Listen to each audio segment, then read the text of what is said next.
தீபாவளிக்கு செய்யக்கூடிய பாரம்பரியமான பலகாரம்லாம் என்னன்னு பார்த்துட்ருக்கோம். அந்த வரிசையில இன்னைக்கு நம்ம பார்க்க போறது பொரிவிலங்கா உருண்டை தான். இது தீபாவளி சீர்ல மட்டும் இல்லாம, கல்யாணம், காதுகுத்து, வளைகாப்புன்னு எல்லா விதமான சீர்வரிசையிலயும் இது முக்கியமான இடம் பெற்றிருக்கு. இத தவள நெறைய செஞ்சு குடுத்து பொண்ணுங்களுக்கு சீர் குடுக்கறது நம்ம கிராமங்கள்ல இன்னிக்கும் வழக்கமா இருக்குங்க.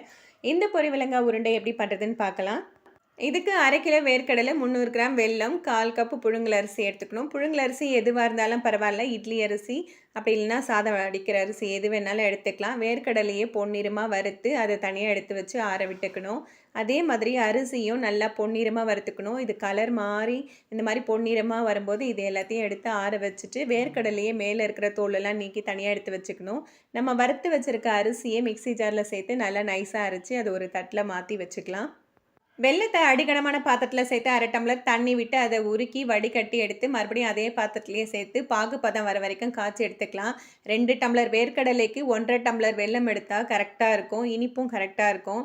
இது நல்லா பாகுபதம் இந்த மாதிரி திரண்டு வரும்போது அடுப்பை ஆஃப் பண்ணிவிட்டு நம்ம வறுத்து வச்சுருக்க வேர்க்கடலை, ஒரு கைப்பிடி அளவு அரிசி மாவு, இது 2த்தையும் சேர்த்து கலந்து விட்டுக்கலாம்.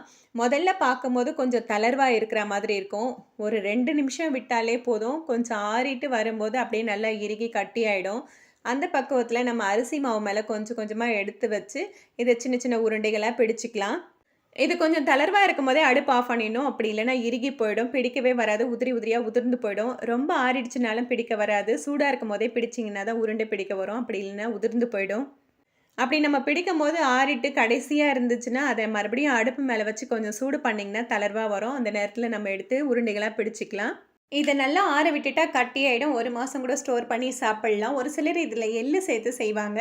நாங்கள் தீபாவளிக்கு சீர் கொடுக்கறதுல எதுலேயுமே எள்ளு சேர்த்து கொடுக்க மாட்டோம். நீங்களும் இந்த தீபாவளிக்கு ட்ரை பண்ணி பாருங்கள். வீடியோ பிடிச்சிருந்தா லைக் பண்ணுங்கள். உங்கள் ஃப்ரெண்ட்ஸ் எல்லாருக்குமே ஷேர் பண்ணுங்கள்.